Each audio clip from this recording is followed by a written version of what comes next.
Hello everyone and welcome to all who are in a mood to study or at least who are in a mood to listen. Okay, I know it's a little bit difficult when somebody else is saying blah blah blah blah and listening it, hearing it. They were really difficult, but unfortunately it's a need of time where you have to become a good audience. Okay, so again welcome to the next class of business law, and where we are discussing the series of what essential elements of valid contract. Okay, so now we have actually seen in the somewhere last classes various essential elements. Okay, and under that which and all essential elements I was supposed to explain in detail, I have covered those elements. So today we have to move further to the next topic under the same unit. Okay, and that topic is here, types of contract. Okay, we have learned about the contract. Agreement enforceable by law is your contract as per the section 2H. So now what are the different types of contract available? We have to check it. So here's just a diagram I have given you. Okay, classification of contract on three main bases: legal effect, performance, formation. So legal effect, even you can say that enforcement. Okay, so under the legal effect we have a 5 different types, and performance 4 different types, and formation 3 different types. And yes, depend upon the time and situation, new type also can be added here. Like under the formation you can see here we have a 3: express, implied and quasi. Okay, and somewhere you can find the fourth one also, that is e-contract. Okay, so what is e-contract, that also will check in the further details. So now let's check out one by one. So first we will go on the basis of mode of creation.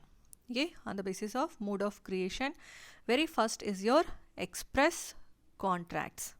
Okay, so too much section 9. Okay, now section 9, in section 9 you have a part 1 2 3 4. Okay, first part, second part, third part, like that, which used to discuss about the different types of contract on the basis of mode of creation. Okay, so first part is actually about your express contract.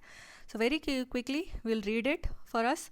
Insofar as the proposal or acceptance of any promise is made in words, the promise is said to be express. Okay, so very simple, what we can keep remember: whenever any proposal and acceptance of any promise, okay, proposal, that is your offer, and acceptance, okay, of any promise made in words. Okay, it can be spoken or written. The words can be spoken or written, so it will be known as your express contract. That means you have expressed it. Okay, I just suppose for example like A and B, always our favorite examples. Okay, A says to B, will you purchase my bike for rupees 20,000? And B says to A, yes. So what happening here? A says to B, that is again by words spoken, and B also says to A, yes, that is again by word spoken, but still it is a valid contract and it will comes under your express contract, where the offer and acceptance expressed by the parties, okay, by words spoken or written. Clear? Now the next type we have implied contract. Okay, implied contract, actually the second part of your section 9. Fine. Section 9 of the Act deals with the implied contracts. It says, insofar as such proposal or acceptance is made otherwise than in words, the promise is said to be implied. Thus, contracts entered into between parties by virtue of their conduct are, sorry, here are twice repeated, it's typing mistake, you can correct it, are called implied contract. So implied is again somewhere also earlier also I have used that word, common sense, okay, or common understanding. Okay, or common social understanding that this will only happen. Now just take an example, you are going to wave your hands to stop auto. Okay, and auto is going to stop in front of you, and then you're going to say, let's go to Marikamba temple. Okay, and you will sit in that. So it's an implied contract. When the auto will reach in front of Marikamba temple, you have to pay the auto fare. It's not that you're going to say, so okay, thank you very much for helping me, tata bye bye. Definitely you're not going to do that. Okay, it's an implied contract where the auto driver is helping you to reach to that temple and you are going to pay the auto fare. Okay, now the next we'll check quasi contract. Now here, just for the meaning, 2 marks, we will check out what is actually quasi contract. In further classes we have to check the quasi contracts in detail. Okay, so quickly, quasi contract, a contract which is not arise by virtue of any agreement between the parties. That means A and B is not going to make any agreement. If it is a quasi contract, A and B is not going to make any agreement. Okay, but due to certain special circumstances, the law recognize it as a contract, and such contracts come into existence because of interference from court in the interest of justice. Okay, now what we can say, actually in short we can say that right and obligations, okay, is not going to arise because of the agreement. It is going to arise by the operation of law. Okay, as I suppose I left my some valuable items by mistake, okay, with you or in your home. So it doesn't mean that you are going to enjoy it. Okay, definitely when I am going to ask you, you have to return me. Okay, I have a full proof that I have left it in your house. So in that case, actually there was no agreement, but in that case, okay, you have to return goods to me. Okay, or if you have utilized that goods, then you have to compensate the price of that goods to me. And if you will not agree by your own, definitely I have a full rights to drag you till the court, and then court will create an agreement between you and me saying that you have to return that good or the price of that good. Okay, so that is your quasi contract, which is going to arise because of operation of law. Okay, and then the next, as I told you while discussing in your diagram also, we can have a e-contract also. So very simple, nowadays everything is online, as our class is also online. Okay, so everything is online. So whenever any contract made through the digital mode, it's known as a e-contract. So it's not very tough. Okay, so these 4 are your types of contract on the basis of mode of creation. Okay, so let's check the next types of contract on the basis of extent of execution. Okay, so how much it got performed. Okay, on that basis we can have the another type. So very first we have here executed contract. So when it is executed, okay, you don't have to actually keep remember the meaning also. Okay, simply you can get to know with the word also. Executed means already both party has completed their performance. Whatever was their obligation and responsibility under that particular contract, both party has already executed. Okay, next we have executory. Okay, so both the parties are yet to perform their promises. That means you have entered into a contract, but still no party has performed their part of promise. Both are still need to or yet to perform. Okay, then we have unilateral contract. So it is also known as your one-sided contract. Okay, it is also known as your one-sided contract, where actually only one party is going to perform the promise and another side party actually no promise for them to perform. Okay, it will be performed by only one party. Okay, now for example, I am going to say, or I am going to promise that I will pay 5,000 rupees to anyone who finds my lost phone. Okay, so anyone, if a person C also finds and return me that I got your phone and you can take this phone, so I have to perform my promise. Okay, so that is your unilateral contract.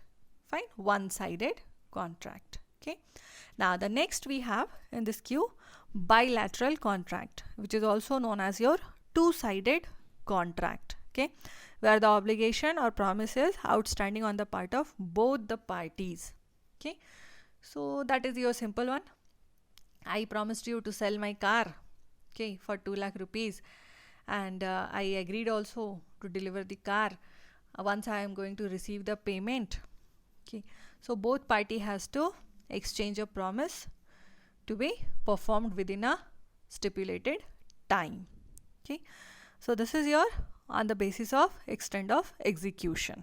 Okay, now the next we have types of contract on the basis of its enforcement.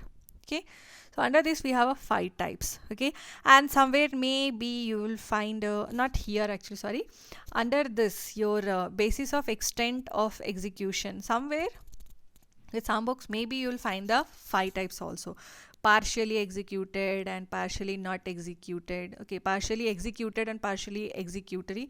So just for keeping in mind, you can say it that partially executed and partially executory means one party has performed his obligation and another party yet to perform. Okay, now coming to your types of contract on the basis of enforcement. So here we have 5 types. First we have valid contract.